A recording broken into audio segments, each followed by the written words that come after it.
ಯೇಸುವೆ ಸ್ತೋತ್ರ, ಯೇಸುವೆ ವಂದನೆ. ಆತ್ಮೀಯ ಸಹೋದರ ಸಹೋದರಿಯರೇ, ನಿಮಗೆಲ್ಲರಿಗೂ ತಪಸ್ಸು ಕಾಲದ 3ನೆಯ ಭಾನುವಾರದ ಸುವಾರ್ತೆಗೆ ಸ್ವಾಗತ, ಸುಸ್ವಾಗತ. ನಾವೆಲ್ಲರೂ ಪ್ರಾರ್ಥಿಸೋಣ. ಸ್ತುತಿಗಳ ಮಧ್ಯೆ ವಾಸಿಸುವ ತಂದೆಯಾದ ದೇವರೇ, ನಿಮ್ಮ ನಾಮಕ್ಕೆ ಅನಂತ ಕೋಟಿ ಸ್ತುತಿ, ಸ್ತೋತ್ರ, ವಂದನೆಗಳನ್ನು ಸಲ್ಲಿಸುತ್ತೇನೆ. ಈ ಸುವಾರ್ತೆಯನ್ನು ಗ್ರಹಿಸುವಂತೆ, ಅರ್ಥೈಸುವಂತೆ ಪವಿತ್ರಾತ್ಮರ ಜ್ಞಾನವನ್ನು ನಮಗೆ ಕರುಣಿಸಿರಿ. ಈ ಸ್ವಾರ್ಥೆಯ ಮೂಲಕ ನಮ್ಮ ಮನಗಳು ನವೀಕೃತಗೊಳ್ಳಲಿ ಮಾತ್ರವಲ್ಲ, ನಮಗೆ ಸೌಖ್ಯದ ಅನುಭವವಾಗಲಿ ಮತ್ತು ನಿಮ್ಮನ್ನು ಪ್ರೀತಿಸಿ ಜೀವಿಸುವ ವರವು ನಮಗೆ ಲಭ್ಯವಾಗಲಿ. ಯೇಸು ನಾಮದಲ್ಲಿ ಪ್ರಾರ್ಥಿಸುತ್ತೇವೆ, ಆಮೆನ್.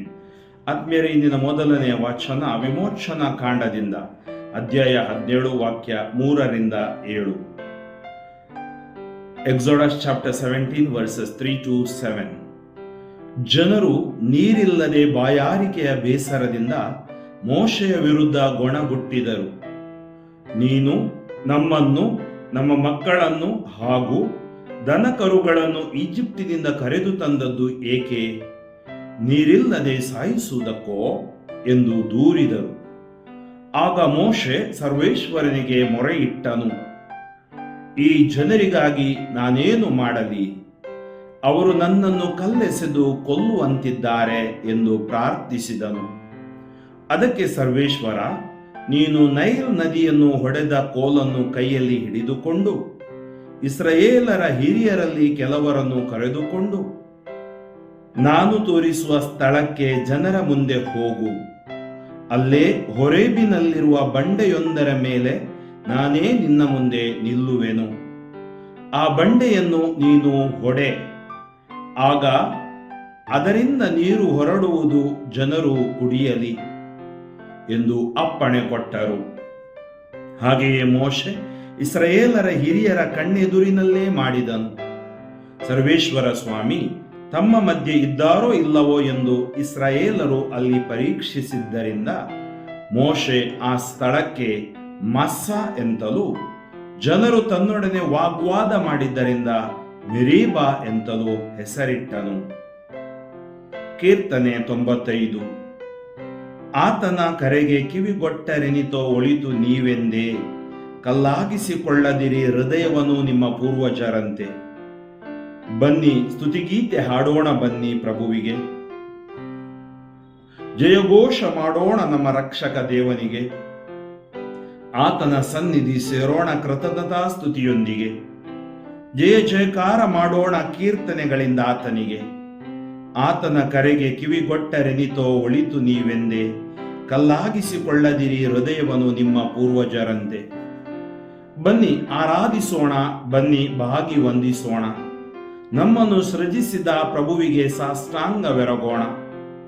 ಆತನೆಮ್ಮ ದೇವರು, ನಾವು ಆತನ ಕೈ ಮಂದೆ. ಆತನಿಂದಲೇ ಪಾಲನೆ ಪೋಷಣೆ ಪಡೆದ ಜನತೆ. ಆತನ ಕರೆಗೆ ಕಿವಿಗೊಟ್ಟರೆನಿತೋ ಒಳಿತು ನೀವೆಂದೇ, ಕಲ್ಲಾಗಿಸಿಕೊಳ್ಳದಿರಿ ಹೃದಯವನ್ನು ನಿಮ್ಮ ಪೂರ್ವಜರಂತೆ. ಆತನ ಕರೆಗೆ ಕಿವಿಗೊಟ್ಟರೆನಿತೋ ಒಳಿತು ನೀವೆಂದೇ, ಕಲ್ಲಾಗಿಸಿಕೊಳ್ಳದಿರಿ ಹೃದಯವನ್ನು ನಿಮ್ಮ ಪೂರ್ವಜರಂತೆ.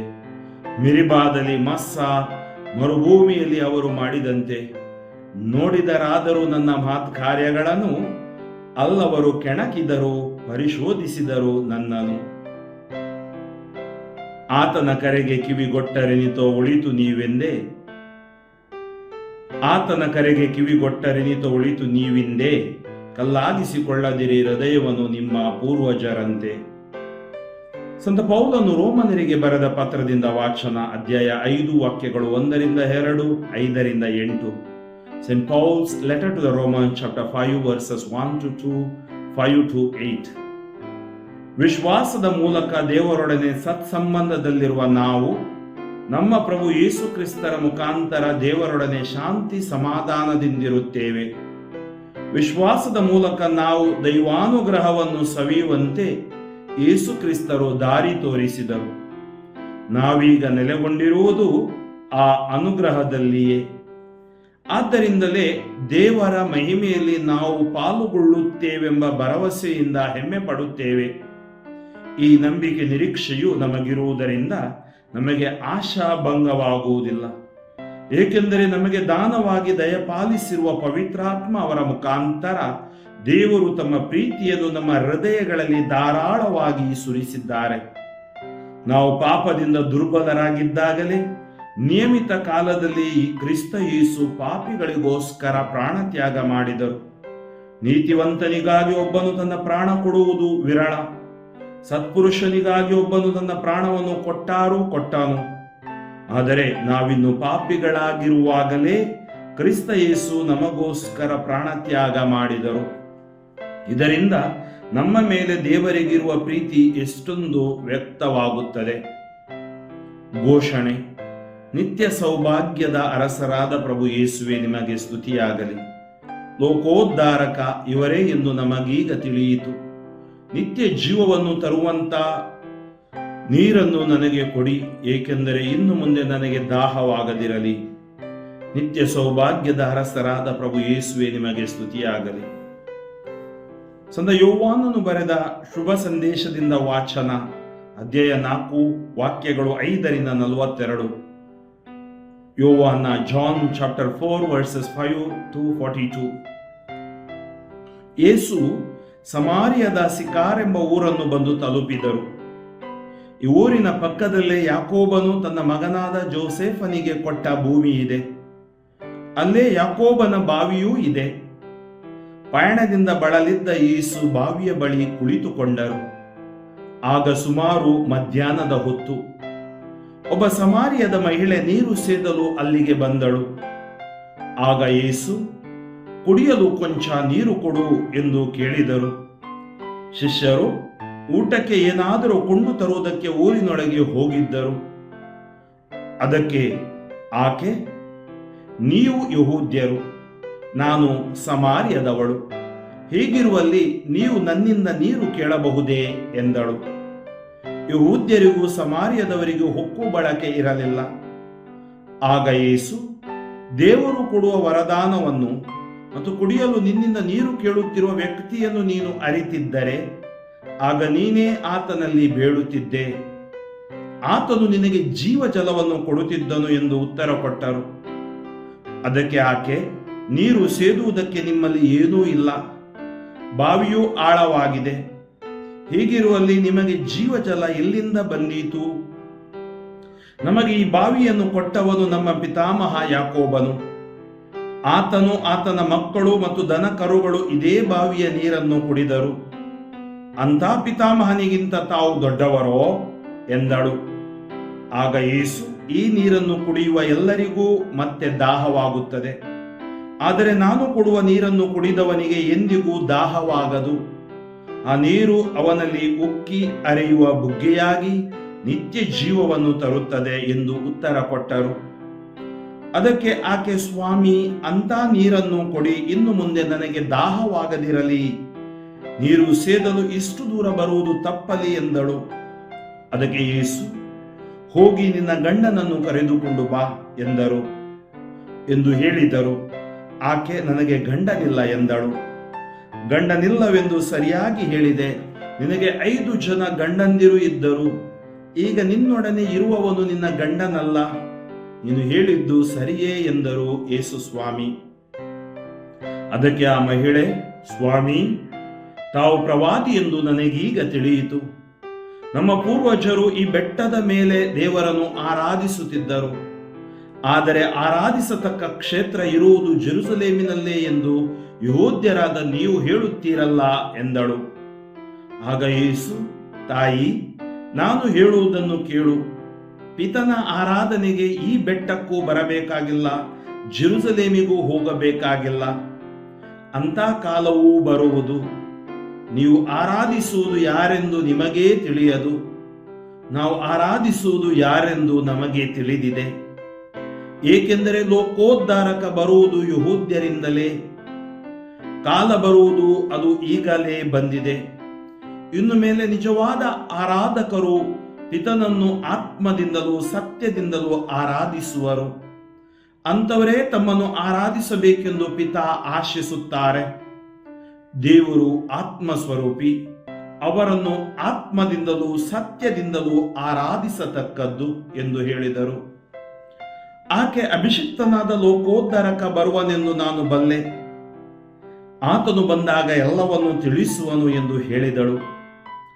ಆಗ ಯೇಸು, ನಿನ್ನೊಡನೆ ಮಾತನಾಡುತ್ತಿರುವ ನಾನೇ ಆತನು ಎಂದು ನುಡಿದರು.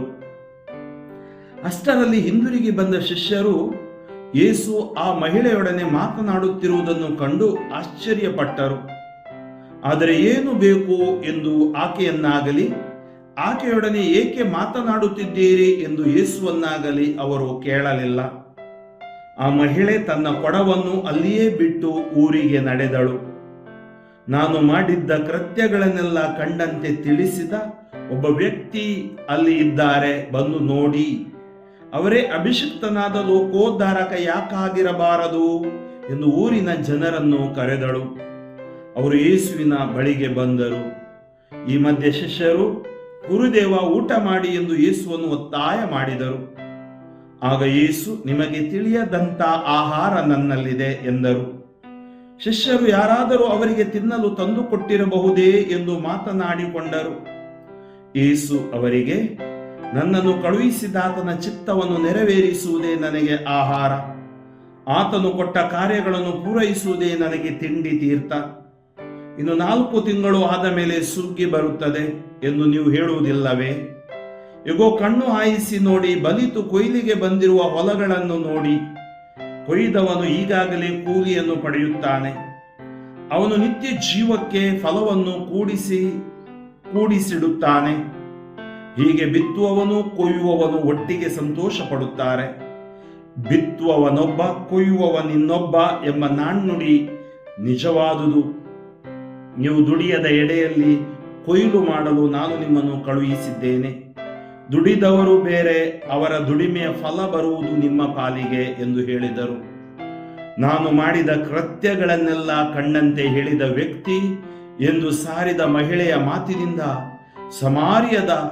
ಸಮಾರ್ಯ ಊರಿನ ಹಲವು ಮಂದಿಗೆ ಯೇಸುವಿನಲ್ಲಿ ನಂಬಿಕೆ ಹುಟ್ಟಿತು. ಎಂದೇ ಆ ಊರಿನ ಜನರು ಯೇಸುವಿನ ಬಳಿಗೆ ಬಂದು ತಮ್ಮಲ್ಲಿಯೇ ತಂಗಬೇಕೆಂದು ಬೇಡಿಕೊಂಡರು. ಅಂತೆಯೇ ಯೇಸು ಅಲ್ಲಿ 2 ದಿನ ಉಳಿದರು. ಇನ್ನೂ ಅನೇಕರಿಗೆ ಯೇಸುವಿನ ಬೋಧನೆಯನ್ನು ಅವರ ಬಾಯಿಂದಲೇ ಕೇಳಿ ಅವರಲ್ಲಿ ನಂಬಿಕೆ ಮೂಡಿತು. ಆಗ ಅವರು ಆ ಮಹಿಳೆಗೆ, ನೀನು ಹೇಳಿದುದರಿಂದ ಮಾತ್ರವೇ ಈಗ ನಾವು ನಂಬುತ್ತಿಲ್ಲ, ನಾವೇ ಕಿವಿಯಾರೆ ಕೇಳಿ ನಂಬಿದ್ದೇವೆ. ಲೋಕೋದ್ಧಾರಕ ಇವರೇ ಎಂದು ನಮಗೀಗ ತಿಳಿಯಿತು ಎಂದರು. ಆತ್ಮೀಯ ಸಹೋದರ ಸಹೋದರಿಯರೇ,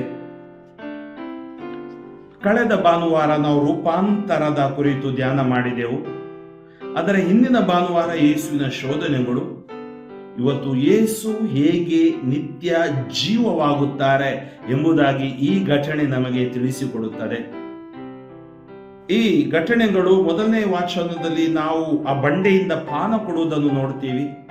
2ನೇ ವಾಚನದಲ್ಲಿ ಪಾಪಿಗಳಿಗೆ ಪ್ರಾಣ ತ್ಯಾಗ ಮಾಡಿ ಯೇಸು ನಮಗೆ ಜೀವವನ್ನು ಕೊಡುವ ಒಂದು ಘಟನೆಯನ್ನು ಸಂತ ಪೌಲರು ನಮಗೆ ಹೇಳುತ್ತಾರೆ.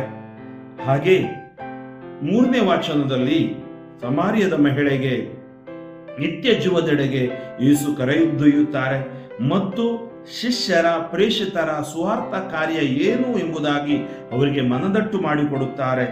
ಸುವಾರ್ತೆ ಅವರ ಉಸಿರಾಗಬೇಕೆಂಬ ಸಂದೇಶವನ್ನು ಕೂಡ ಅವರು ಅವರಿಗೆ ನೀಡುತ್ತಾರೆ. ಆತ್ಮೀಯರೇ, ತಪಸ್ಸು ಕಾಲದಲ್ಲಿ ನಾವಿದ್ದೀವಿ. ಯೋಹಾನನ ಶುಭ ಸಂದೇಶ 10ನೇ ಅಧ್ಯಾಯ ವಾಕ್ಯ 10 ಯೇಸು ಹೇಳಿದ ಮಾತು, ಕಳ್ಳನು ಬರುವುದು ಕದಿಯಲು, ಕೊಲ್ಲಲು, ನಾಶ ಮಾಡಲು.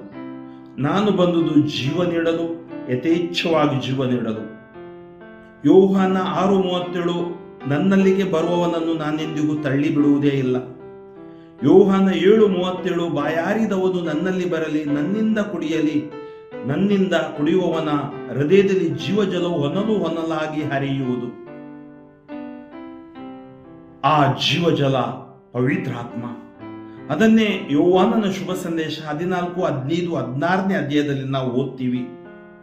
ಯೋಹಾನನ ಶುಭ ಸಂದೇಶ ಈ ಅಧ್ಯಾಯ ಆದ ನಂತರದ ಅಧ್ಯಾಯ 5ನೇ ಅಧ್ಯಾಯದಲ್ಲಿ ಯೇಸು ಹೇಳುತ್ತಾರೆ, ಪಿತನು ಜೀವಕ್ಕೆ ಸ್ವಯಂ ಮೂಲವಾಗಿರುವಂತೆ ಯೇಸುವನ್ನು ಪುತ್ರನನ್ನು ಸ್ವಯಂ ಜೀವ ಮೂಲವಾಗಿ ಕರುಣಿಸಿದ್ದಾರೆ.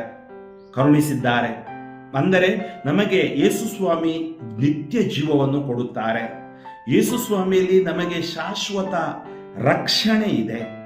ಅದರಿಂದ ಬಹಳ ಸ್ಪಷ್ಟವಾದ ಸಂದೇಶ, ನಾವೆಲ್ಲರೂ ಆ ನಿತ್ಯ ಜೀವಕ್ಕಾಗಿ ಹಾತೊರೆಯಬೇಕು. ಆ ನಿತ್ಯ ಜೀವ ಪಡೆಯಬೇಕಾದರೆ ನಾವು ಪರಿಶುದ್ಧತೆಯಲ್ಲಿ ಬಾಳಬೇಕು, ದೇವರು ನಮಗೆ ಕೊಟ್ಟ ಸಂಸ್ಕಾರಗಳ ಪ್ರಕಾರ ಬಾಳಬೇಕು, 10 ಆಜ್ಞೆಗಳ ಪ್ರಕಾರ ನಮ್ಮ ಜೀವನವನ್ನು ನಾವು ರೂಪಿಸಿಕೊಳ್ಬೇಕು. ಈ ನಿಟ್ಟಿನಲ್ಲಿ ಇಂದಿನ ವಾಚನ ನಮಗೆ ಕರೆ ನೀಡುತ್ತಾ ಇದೆ. ನೋಡಿ, ಯೇಸು ಸ್ವಾಮಿಯ ಈ ಒಂದು ಘಟನೆ, ನಾನು ಈ ಘಟನೆಯನ್ನು ಮೊದಲು ತಗೊಳ್ತೀನಿ, ತದನಂತರ ನಾವು ವಾಪಸ್ ಧ್ಯಾನ ಮಾಡೋಣ. ಮೊದಲನೇ ವಾಚನ, 2ನೇ ವಾಚನ. ಯೇಸು ಯಾವುದೇ ಒಂದು ಸಂಕೋಲೆಯ ಒಳಗಡೆ ಚಿಂತನೆ ಮಾಡುವ ದೇವರಲ್ಲ, ಪ್ರವಾದಿ ಅಲ್ಲ, ರಕ್ಷಕ ಅಲ್ಲ. ಈ ಗೋಸ್ ಬಿಯಾಂಡ್ ದ ಬಾರ್ಡರ್. ಯಾಕೆಂದ್ರೆ ಯಾವ ಯಹೂದ್ಯ ರಬ್ಬಿ ಸಮಾರ್ಯ ಊರಿಗೆ ಹೋಗ್ತಿರಲಿಲ್ಲ. ಹೋದ್ರೆ ತಾವು ಅಶುದ್ಧರಾಗ್ತಾರೆ. ಯೋಚನೆ ಮಾಡಿ, ತಾವು ಹೋದ್ರೆ ತಾವು ಅಶುದ್ಧರಾಗ್ತೀವಿ, ಶುದ್ಧೀಕರಣ ಸ್ಥಿತಿ ಮಾಡಬೇಕು. ಕಾರಣ ಏನೆಂದು ಅಶುದ್ಧರಾಗ್ತಾರೆ, ಪಾಪಿಗಳು ಅಶುದ್ಧರಾಗ್ತಾರೆ. ಯೇಸು ಪಾಪ ಮಾಡಲಿಲ್ಲ. ಯಾವ ಊರಿಗೆ ಯೇಸು ಹೋಗ್ತಾರೆ ಅವರು ಶುದ್ಧರಾಗ್ತಾರೆ. ಯಾವ ಮನಸ್ಸಿನೊಳಗಡೆ ಯೇಸು ಬರ್ತಾರೆ ಅವರು ಶುದ್ಧರಾಗ್ತಾರೆ. ಯಾವ ಪಾಪಿಯ ಜೀವನದಲ್ಲಿ ಯೇಸು ಬರ್ತಾರೆ ಅವರು ಶುದ್ಧರಾಗ್ತಾರೆ. ಅದಕ್ಕಾಗಿ ಯೇಸುವಿನ ಒಂದು ಸ್ಪರ್ಶ ನಮಗೆ ಬದಲಾವಣೆಯನ್ನೇ ಕೊಡುತ್ತೆ. ಯೇಸು ಹೋದ ಸ್ಥಳಗಳು ಆಶೀರ್ವಾದ, ಯೇಸು ಮುಟ್ಟಿದ ವ್ಯಕ್ತಿಯ ಆಶೀರ್ವಾದ, ಏಕೆಂದರೆ ಯೇಸುವೇ ದೇವರ ಆಶೀರ್ವಾದ. ಗೋದಲಿಯಲ್ಲಿ ಜನಿಸಿ ಬಂದ ಆಶೀರ್ವಾದ, ಶಿಲುಬೆಯಲ್ಲಿ ಮಡಿದ ಆಶೀರ್ವಾದ. ನೋಡಿ, ಎಂತ ಒಂದು ಒಳ್ಳೆಯ ಸಂದೇಶ ಇವತ್ತಿನ ಶುಭ ಸಂದೇಶ ನಮ್ಗೆ ಕೊಡ್ತಾ ಇದೆ. ಅವರು ಬಾವಿ ಕಟ್ಟೆ ಮೇಲೆ, ಯಾಕೋಬನ ಬಾವಿಯ ಕಟ್ಟೆಯ ಮೇಲೆ ಕುಳಿತಿದ್ರು. ಈ ಸಮಾರ್ಯದ ಮಹಿಳೆ ಇವಳು ನಮಗೆ ಇವತ್ತೊಂದು ಸಂಕೇತ. ಪಾಪ ಜೀವನದಲ್ಲಿ ಜೀವಿಸುತ್ತಿರುವವರಿಗೆ ಅಥವಾ ಪಾಪ ಸಂಕೋಲೆಯಲ್ಲಿ ಬಿದ್ದು ನಲುಗಿ ಸಿಲುಕಿ ಹೊರಗಡೆ ಬರಲಾಗದೆ ಹೊರಳಾಡುತ್ತಿರುವವರಿಗೆ ಈಕೆ ಒಂದು ಭರವಸೆ. ಅಂದ್ರೆ ನೀವು ಅಷ್ಟು ದೂರ ಹೋಗಿ ಬಿಟ್ಟಿದ್ದೀರಿ, ಇವಳು ಅಷ್ಟು ದೂರ ಹೋಗಿ ಬಿಟ್ಟಿದ್ದಾಳೆ ಪಾಪದ ಜೀವನದಲ್ಲಿ. ವಾಪಸ್ ಬರ್ಲಿಕ್ಕೆ ಯಾವ ದಾರಿಯೂ ಇಲ್ಲ. ಲೋಕ ಬಿಡ್ತಾ ಇಲ್ಲ, ಕುಟುಂಬ ಬಿಡ್ತಾ ಇಲ್ಲ, ಜನ ಬಿಡ್ತಾ ಇಲ್ಲ, ಸಮಾಜ ಬಿಡ್ತಾ ಇಲ್ಲ. ಆದ್ರೆ ಯೇಸು ಆ ಕುಟುಂಬ, ಸಮಾಜ ಮತ್ತು ಕುಟುಂಬದ ಎಲ್ಲ ಕಟ್ಟುಪಾಡುಗಳನ್ನು ಮೀರಿ ಆಕೆಯನ್ನು ಆ ಸಂಕೋಲೆಯಿಂದ, ವ್ಯಭಿಚಾರದ ಸಂಕೋಲೆಯಿಂದ, ಅನೈತಿಕತೆ, ಅಶುದ್ಧತೆಯ ಸಂಕೋಲೆಯಿಂದ ಹೊರಗಡೆ ತರ್ತಾರೆ. ಇವತ್ತು ನಮ್ಮನ್ನು ಹೊರಗಡೆ ತರಲು ಶಕ್ತರು ದಯಾಮಯ ಪ್ರಭು ದೇವರು. ನಾವು ಹೊರಗಡೆ ಬರಬೇಕು. ಸಾಧ್ಯ ಇದೆನಾ? ಇದೆ. ನಮಗೆ ಮನಸ್ಸು ಬೇಕು. ನೋಡಿ, ಇವತ್ತು ಈ ತಪಸ್ಸು ಕಾಲ ಕೃಪೆ, ಅನುಗ್ರಹದ ಕಾಲ. ದೇವರು ಈ ವಾಚನದ ಮೂಲಕ ನಮ್ಮನ್ನು ಸ್ಪರ್ಶಿಸ್ತಾ ಇದ್ದಾರೆ. ಅಲ್ಲಿ ಸಮಾರ್ಯದ ಮಹಿಳೆ ಬರ್ತಾಳೆ. ಬೆಳಿಗ್ಗೆ ಬರೋಲ್ಲ, ಸಾಯಂಕಾಲ ಬರೋಲ್ಲ. ಯೋಚನೆ ಮಾಡಿ, ಆಕೆ ಪಾಪಿಯಾದ್ದರಿಂದ ಜನರ ಮಾತುಗಳು ಕೇಳಲಾಗದಿದ್ರಿಂದ ಮಧ್ಯಾಹ್ನ ಉರಿ ಬಿಸಿಲು ಆ ಸಮಯದಲ್ಲಿ ಬರ್ತಾಳೆ. ಯಾರು ಆ ಸಮಯದಲ್ಲಿ ಬರೋಲ್ಲ. ಅಂದ್ರೆ ಸಮಥಿಂಗ್ ರಾಂಗ್, ಅಲ್ಲಿ ಏನೋ ತಪ್ಪಿದೆ ಆಕೆಯಲ್ಲಿ. ಅದಕ್ಕಾಗಿ ಯೇಸು ಅಲ್ಲಿ ಕುಳಿತುಕೊಂಡಿದ್ದಾರೆ. ಈಕೆ ಕೊಡ ತಕೊಂಡು ಬಂದಿದ್ದಾಳೆ. ಈಕೆ ಯೋಚನೆ ಮಾಡಿರಲಿಲ್ಲ ಯೇಸು ಅಲ್ಲಿ ಇರ್ತಾರಂತೇಳಿ. ನಾವು ಕೂಡ ಅನೇಕ ಬಾರಿ ಯೋಚನೆ ಮಾಡಿರ್ಲಿಕ್ಕಿಲ್ಲ ಯೇಸು ನಮ್ಮನ್ನು ಸ್ಪರ್ಶಿಸ್ತಾರಂತೇಳಿ. ಇವತ್ತು ಎಷ್ಟೊಂದು ಭಾಗ್ಯವಂತರು ನಾವು. ಯೇಸು ನಮಗೆ ಕೊಟ್ಟ ಈ ಒಂದು ಜೀವನ ಮತ್ತು ಅವರ ಒಂದು ವರದಾನ, ರಕ್ಷಣೆ. ಆದ್ದರಿಂದ ಈ ರಕ್ಷಕ, ಆತನ ಕೆಲಸ ರಕ್ಷಿಸುವುದು, ಶಿಕ್ಷಿಸುವುದು ಅಲ್ಲ. ತಪಸ್ಸು ಕಾಲ ಶಿಕ್ಷೆಯ ಕಾಲ ಅಲ್ಲ, ರಕ್ಷೆಯ ಕಾಲ. ಆದ್ದರಿಂದ ಆಕೆ ಮಾತಾಡೋಲ್ಲ. ಆಕೆಗೆ ಗೊತ್ತಾಗದೆ ಈ ಸಮಯದಲ್ಲಿ ಯಾರು ಇರೋಲ್ಲ. ಯಾರು ಈತ? ಎಲ್ಲ ಇತರರು ಅಡಗಿಕೊಂಡಿದ್ದಾರೆ. ನಾನು ವ್ಯಭಿಚಾರಿ ಅಂತೇಳಿ ಹೇಳಿ ನನಗೆ ಕಲ್ಲೆಸೆಯಲು ಬಂದಿದ್ದಾರೆ. ಎಷ್ಟು ತಳಮಳಗೊಂಡಿರ್ಬೋದು ಆಕೆ, ಎಷ್ಟು ಕಳವಳಗೊಳ್ಳದಿರಬಹುದು ಆಕೆ. ಬೈಬಲ್ ಹೇಳುತ್ತೆ, ಕಳವಳಗೊಳ್ಳಬೇಡ, ಹೆದರಬೇಡ, ಯಾಕೆಂದರೆ ನಾನು ನಿನ್ನೊಂದಿಗಿದ್ದೀನಿ. ಯೇಸು ಅಲ್ಲಿದ್ದಾರೆ.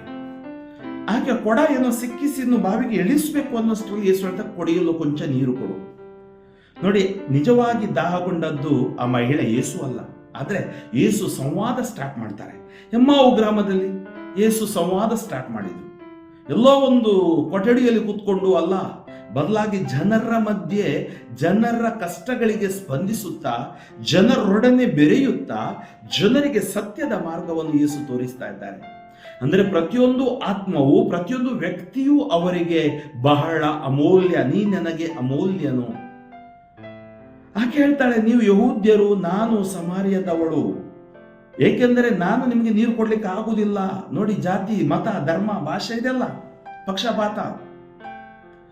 ನಾನು ಕೊಡ್ತೀನಿ, ನೀವು ನಮಗೆ ಕೊಡಬಹುದು, ನಾನು ಕೊಡ್ಲಿಕ್ಕೆ ಆಗುದಿಲ್ಲ. ಹೊಕ್ಕು ಬಳಕೆ ಇರಲಿಲ್ಲ. ಈ ಸಮಾರ್ಯದವರು ಯಾರಂದ್ರೆ ಅಸ್ಸೀರಿಯಕ್ಕೆ ನೆಬೂಕದ್ನೆಸ್ಸರ ಯಹೂದ್ಯರನ್ನು ಕೊಂಡೋಗುವಾಗ ಯಹೂದ್ಯರ ಹುಡುಗಿಯರು ಅಸ್ಸೀರಿಯದವರನಿಗೆ ಮದುವೆಯಾಗಿ ಹುಟ್ಟಿದ ಮಕ್ಕಳೇ ಸಮಾರ್ಯದವರು. ಆ ಊರು ಬಹಿಷ್ಕಾರಗೊಂಡ ಊರು. ಆದರೆ ಯಾರು ಬಹಿಷ್ಕೃತ ಯೇಸುವಿಗೆ ಸ್ವೀಕೃತ, ಯಾರು ತಿರಸ್ಕೃತ ಯೇಸುವಿಗೆ ಸ್ವೀಕೃತ. ಆದ್ದರಿಂದ ಪಾಪಿಗಳಿಗೆ ಒಂದು ಭರವಸೆ ಯೇಸುವಾಗಿದ್ದಾರೆ. ನಿತ್ಯ ಜೀವದೆಡೆಗೆ ನಮ್ಮನ್ನು ಕೊಂಡೊಯ್ಯುತ್ತಾರೆ. ಜೀವ ಜಲವನ್ನು ನಮಗೆ ಕೊಡ್ತಾರೆ. ಹೇಗೆ 23ನೇ ಕೀರ್ತನೆಯಲ್ಲಿ ಹೇಳ್ತಾರೆ, ಆತ ಒಳ್ಳೆಯ ಕುರುಬ ನಮಗಿರುವಾಗ ಭಯವಿಲ್ಲ. ಆತ ನಮ್ಮ ಕೇಡನ್ನು ನೋಡುವುದಿಲ್ಲ, ಪಾಪವನ್ನು ನೋಡುವುದಿಲ್ಲ, ಕ್ಷಮಿಸುತ್ತಾರೆ, ಪ್ರೀತಿಸುತ್ತಾರೆ.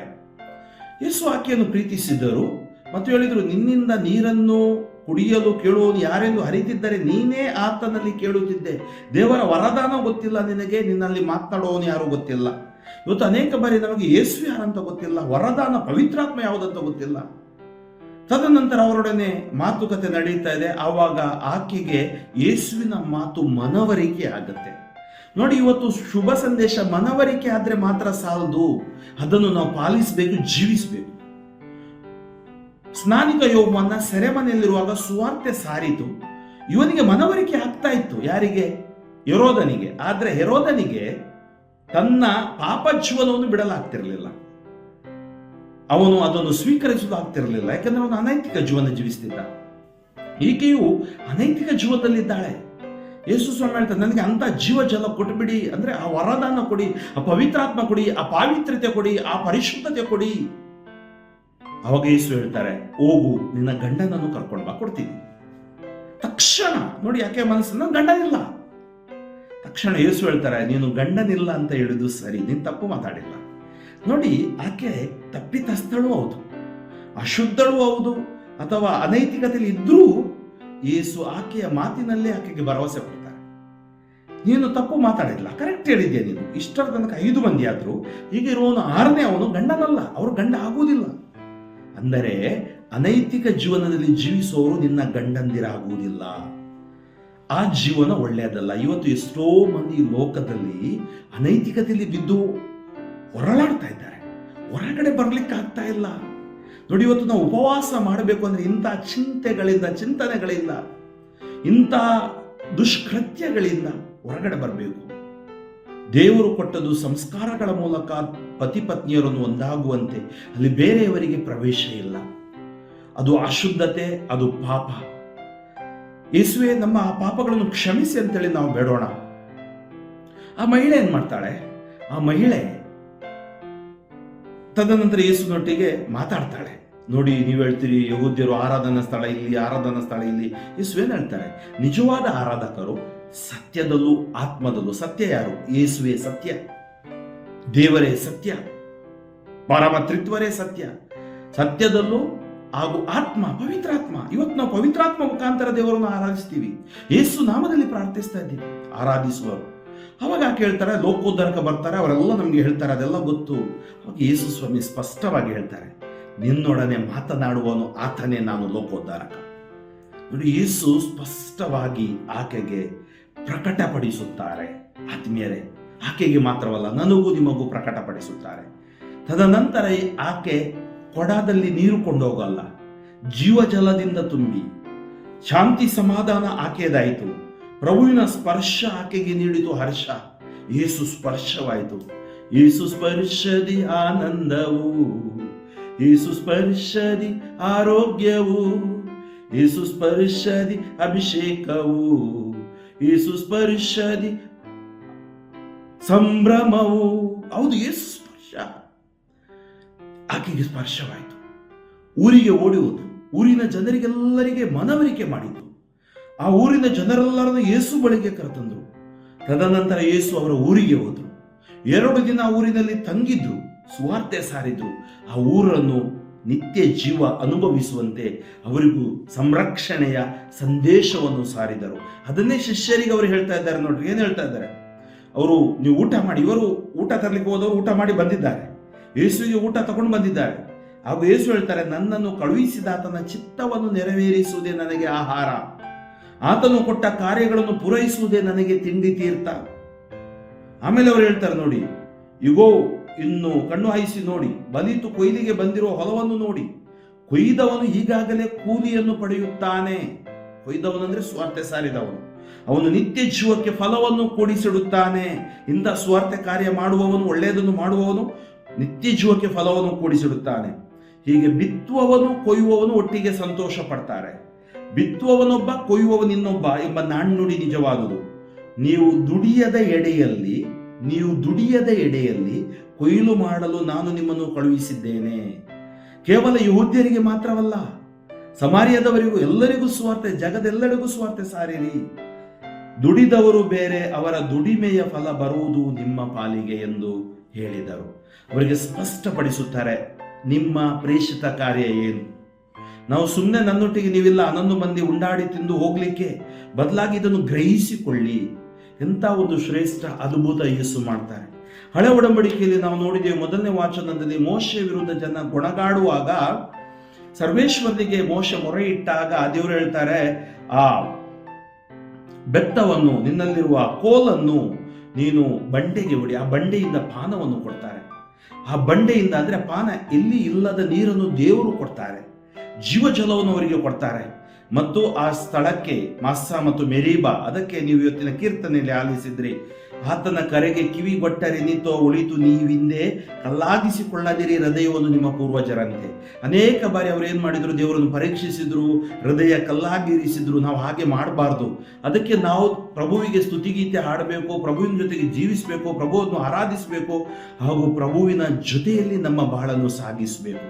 ಹೇಗೆ ಅಲ್ಲಿ ದಾಹಗೊಂಡಾಗ ಅವರಿಗೆ ಜಲ ಕೊಟ್ಟರೋ, ಪಾಪದಲ್ಲಿ ಸೋತು ಹೋಗಿ ನಿರಾಶೆಗೊಂಡವರಿಗೆ ಜೀವಜಲವಾಗಿ ಯೇಸು ಬರುತ್ತಾರೆ. ಯೇಸು ದೇವರಿಂದ ಬಂದ ಜೀವಜಲ, ಯೇಸು ನಮ್ಮ ರಕ್ಷಕ. ಅದಕ್ಕಾಗಿ 2ನೇ ವಾಚನದಲ್ಲಿ ನಾವು ಸ್ಪಷ್ಟವಾಗಿ ಗಮನಿಸಬಹುದು, ನಮಗೆ ದಾನವಾಗಿ ದಯಪಾಲಿಸುವ ಪವಿತ್ರಾತ್ಮ ಅವರ ಮುಖಾಂತರ, ದೇವರ ವರದಾನ, ದೇವರು ತಮ್ಮ ಪ್ರೀತಿಯನ್ನು ನಮ್ಮ ಹೃದಯದಲ್ಲಿ ಧಾರಾಳವಾಗಿ ಸುರಿಸಿದ್ದಾರೆ. ಅಂದರೆ ಯಾಕೆ ಸುರಿಸಿದ್ದಾರೆ? ದೇವರ ಪ್ರೀತಿ ಅಮೋಘವಾದುದು, ಅಗಮ್ಯವಾದುದು. ದೇವರ ಪ್ರೀತಿ ದೇವರು ಹೇಗೆ ತೋರಿಸಿದ್ರು? ನಾವಿನ್ನು ಪಾಪಿಗಳಾಗಿರುವಾಗಲೇ ಯೇಸು ನಮಗೋಸ್ಕರ ಪ್ರಾಣ ತ್ಯಾಗ ಮಾಡಿದರು. ಅದನ್ನೇ ಆತ ಹೇಳ್ತಾ ಇದ್ದಾನೆ. ಇದರಿಂದ ದೇವರಿಗೆ ನಮ್ಮ ಮೇಲಿರುವ ಪ್ರೀತಿ, ಆ ಪ್ರೀತಿಯ ಸಂಕೇತ ಪ್ರಭು ಯೇಸು. ಆ ಪ್ರೀತಿಯನ್ನು ಯೇಸು ಸಮಾರ್ಯದ ಮಹಿಳೆಯೊಡನೆ ಹಂಚಿಕೊಂಡರು. ಆತ್ಮೀಯರೇ, ಈ ದಿನ ಆ ನಿತ್ಯ ಜೀವ ಜಲ ನಮಗೆ ಸಿಗಬೇಕು. ನಿತ್ಯ ಜೀವ ನಂಬಬೇಕು, ಜೀವಜಲ ನಂಬಬೇಕು. ನಮ್ಮ ಹಳೆಯ ಜೀವನ, ನಾವು ಉಪವಾಸ ಪ್ರಾರ್ಥನೆ ಮಾಡ್ತಾ ಇದ್ದೀವಿ. ನಾವು ಅನೇಕ ನಮ್ಮ ಈ ಒಂದು ದಿನಗಳಲ್ಲಿ ನಾವು ತ್ಯಾಗ ಮಾಡಿದ್ದೀವಿ. ಕೇವಲ ತ್ಯಾಗದಲ್ಲಿ ಅಲ್ಲ, ತ್ಯಾಗ ಪರಿವರ್ತನೆಯಲ್ಲಿ ಬದಲಾಗಲಿ, ದಾನ ಧರ್ಮ ಪರಿವರ್ತನೆಯಲ್ಲಿ ಬದಲಾಗಲಿ. ಹಾಗೆಯೇ ಉಪವಾಸ ಪ್ರಾರ್ಥನೆ ನಮ್ಮ ಪರಿವರ್ತನೆಯಲ್ಲಿ ಬದಲಾಗಲಿ. ಮತ್ತು ಹಳೆಯ ಜೀವನ ಬಿಟ್ಟು ಹೊಸ ಜೀವನ, ಸಮಾರ್ಯ ಮಹಿಳೆಯಂತೆ ಕ್ರಿಸ್ತನಿಗೆ ನಮ್ಮ ಕಥೋಲಿಕ ವಿಶ್ವಾಸದಲ್ಲಿ ಸಾಕ್ಷಿಗಳಾಗಿ ಬಾಳಿ ನಾವು ನಿಜವಾದ ಪ್ರಭು ಕ್ರಿಸ್ತರ ದೀವಿಗೆಗಳಾಗಿ ಬೆಳಗೋಣ. ಒಳ್ಳೆಯದನ್ನು ಮಾಡೋಣ, ಒಳ್ಳೆಯದನ್ನು ಆಲಿಸೋಣ, ಒಳ್ಳೆಯದನ್ನು ನಾವು ಪಠಿಸೋಣ, ಬೋಧಿಸೋಣ. ಸರ್ವಶಕ್ತ ಕರುಣಾಳು ದೇವರು ಸಮಾರ್ಯ ಸ್ತ್ರೀಯನ್ನು ಮುಟ್ಟಿದವರು ನನ್ನನ್ನು, ನಿಮ್ಮನ್ನು, ನಮ್ಮ ಕುಟುಂಬಗಳನ್ನು ಸ್ಪರ್ಶಿಸಿ ಆಶೀರ್ವದಿಸಲೆಂದು ಪ್ರಾರ್ಥಿಸೋಣ. ಸ್ತುತಿಗಳ ಮಧ್ಯೆ ವಾಸಿಸುವ ತಂದೆಯಾದ ದೇವರೇ, ನಿಮ್ಮ ನಾಮಕ್ಕೆ ಅನಂತ ಕೋಟಿ ಸ್ತುತಿ ಸ್ತೋತ್ರ ವಂದನೆಗಳನ್ನು ಸಲ್ಲಿಸುತ್ತೇನೆ. ಇಂದು ಈ ದಿನ ನಿಮ್ಮ ಸ್ವಾರ್ಥೆಯನ್ನು ಆಲಿಸಿದ ನಾವು, ನಮ್ಮ ಈ ಜೀವನದ ಮೇಲೆ ನಿಮ್ಮ ಕರುಣೆ ಇಳಿದು ಬರಲಿ. ಎಷ್ಟೋ ಪಾಪಿಗಳು ಈ ಲೋಕದಲ್ಲಿ ಇದ್ದಾರೆ ಸ್ವಾಮಿ, ಅವರಿಗೆ ಹಿಂದೆ ಬರುವ ದಾರಿ ಗೊತ್ತಾಗ್ತಾ ಇಲ್ಲ. ನೀವು ದರ್ಶನವನ್ನು ನೀಡಿರಿ, ಸ್ಪರ್ಶಿಸಿರಿ. ವಿಶೇಷವಾಗಿ ಪಾಪ ನಿವೇದನೆ ಮೂಲಕ ಅವರು ನಿಮ್ಮೆಡೆಗೆ ಬರುವಂತೆ ಮಾಡಿರಿ. ಪಾಪಗಳನ್ನು ಮುಚ್ಚಿಟ್ಟುಕೊಳ್ಳುವವನಿಗೆ ಮುಕ್ತಿ ಇಲ್ಲ ಅಂತೇಳಿ ಜ್ಞಾನೋಕ್ತಿ 28:13 ಹೇಳ್ತಾ ಇದೆ. ಅದನ್ನು ಒಪ್ಪಿಕೊಂಡು ಬಿಟ್ಟರೆ ನಿಮ್ಮ ಕರುಣೆ ಸಿಗುತ್ತೆ. ನಿಮ್ಮ ಕರುಣೆ ಸಮಾರ್ಯ ಮಹಿಳೆಗೆ ಸಿಕ್ಕಿದ ಹಾಗೆ ಪ್ರತಿಯೊಬ್ಬರಿಗೂ ಸಿಗಲಿ. ಪಾಪದಿಂದ ಬಂದ ರೋಗಗಳು, ಶಾಪಗಳು, ವೇದನೆಗಳು ಬಿಟ್ಟು ಸುಟ್ಟು ಬೂದಿಯಾಗಲಿ. ಎಲ್ಲರನ್ನು ಸ್ಪರ್ಶಿಸಿ ಆಶೀರ್ವದಿಸಿರಿ. Touch, bless, heal for your glory. Yesu ನಾಮದಲ್ಲಿ ಪ್ರಾರ್ಥಿಸ್ತಾ ಇದ್ದೇವೆ. ಜೀವವುಳ್ಳ ತಂದೆಯೇ, ಸರ್ವಶಕ್ತ ದೇವರಾದ ಪಿತಾ ಮತ್ತು ಸುತ ಮತ್ತು ಪವಿತ್ರ ಆತ್ಮರು ನಿಮ್ಮನ್ನು ಆಶೀರ್ವದಿಸಲಿ. ಫಾದರ್ ಫ್ರಾಂಕ್ಲಿನ್ ಡಿಸೋಜಾ, ಶಿವಮೊಗ್ಗ ಧರ್ಮಕ್ಷೇತ್ರ, ನನಗಾಗಿಯೂ ನನ್ನ ಸ್ವಾರ್ಥ ಸೇವೆಗಾಗಿಯೂ ಪ್ರಾರ್ಥಿಸಿರಿ. ಆಮೇನ್. ಸಾಧ್ಯವಾದಷ್ಟು ಜನರಿಗೆ ಈ ಸಂದೇಶವನ್ನು ನೀವು ನಿಮ್ಮ ಈ ಸಂದೇಹ ನಮ್ಮ ಮೊಬೈಲ್ಗಳಲ್ಲಿ ಅಥವಾ ಸೋಷಿಯಲ್ ನೆಟ್ವರ್ಕ್ ಅಲ್ಲಿ ಮುಂದೆ ಮಾಡಿ, ಇತರರು ಇದರ ಪ್ರಯೋಜನವನ್ನು ಪಡೆಯಲಿ. ಆಮೇನ್.